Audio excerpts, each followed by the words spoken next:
ಪಾಂಚಾಲಿ, ನಾನು ನಿನ್ನೊಡನೆ ಈ ದಿನ ಸರಸ ಸಲ್ಲಾಪಗಳಿಂದ ಮೃದು ನುಡಿಗಳಿಂದ ಮನತೊಳಿಸಿಕೊಳ್ಳುವುದೆಂದರೆ ನನ್ನೊಡನೆ ಮುದ್ದಾದ ನಾಲ್ಕು ಮಾತನಾಡುತ್ತೇನೆ. ಪ್ರಿಯತಮೆ, ನಿನ್ನ ಚಿಂತೆಗೆ ಕಾರಣವೇನು? ನೀವಲ್ಲವೇ ಸ್ವಾಮಿ ಪುರುಷರಿಗೆಲ್ಲ ಮಹಾಪುರುಷರು, ವೀರರು, ಶೂರರು, ಧೀರರು.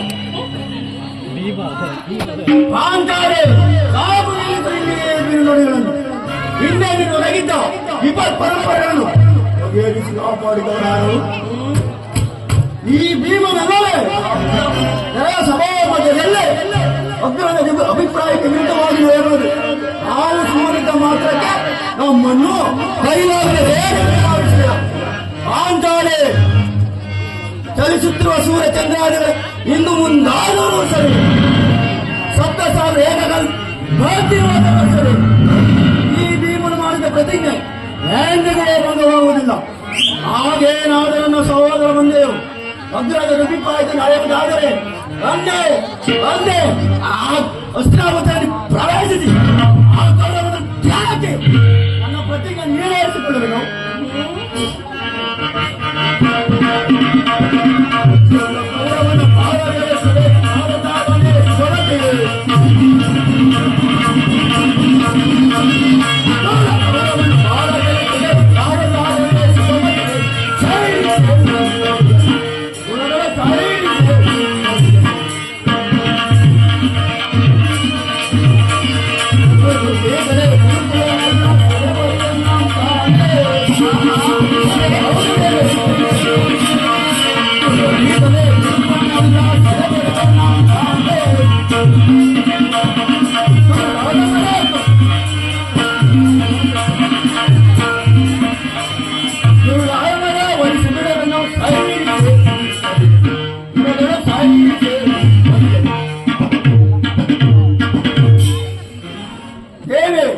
ಎಂದಿಗೆ ರಣರಂಗ ಮಧ್ಯದಲ್ಲಿ ನಿಂತು ಆ ದುರ್ಯೋಧನರಾದ ತೀರವನ್ನು ಈ ನನ್ನ ಎಡಗಲಿಂದ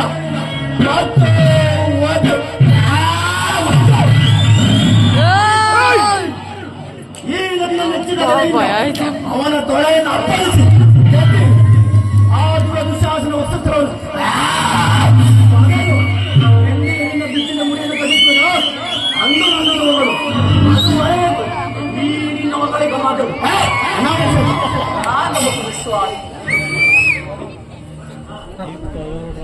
ಸಹೋದರರಾದ ಭೀಮಾರ್ಜುನರ ಸಾಹಸದಿಂದಲೂ ಶ್ರೀಕೃಷ್ಣ ಪರಮಾತ್ಮನ ಕೃಪೆಯಿಂದ 12 ವರ್ಷ ವನವಾಸ, 1 ವರ್ಷ ಅಜ್ಞಾತವಾಸವನ್ನು ಮುಗಿಸಿದರು. ಈಗ ನಮಗೆ ಬರಬೇಕಾದ ರಾಜ್ಯವನ್ನು ಶಾಂತಿ ಸಂಧಾನದಿಂದ ಪಡೆಯಬೇಕೆಂಬುದು ನನ್ನ ಅಭಿಮತ. ಇದಕ್ಕೆ ನಿಮ್ಮರ ಅಭಿಮತ? ಅಣ್ಣ, ಶಾಂತಿ ಶಾಂತಿ ಶಾಂತಿ ನಿಮಗಿನ್ನು ಬಿಟ್ಟಿದವೇ ಆ ಉತ್ತಮ ಭ್ರಾಂತಿ ಧರ್ಮದ ಕುಡಿಗೆ ತೊಗೆದು ಚಂಡರಾದ ಬಂಡರನ್ನು ಗಟ್ಟಿದವರು ಅದೇನು ಬಗೆಚ್ಚಿರುವ ಪಾಂಡವರು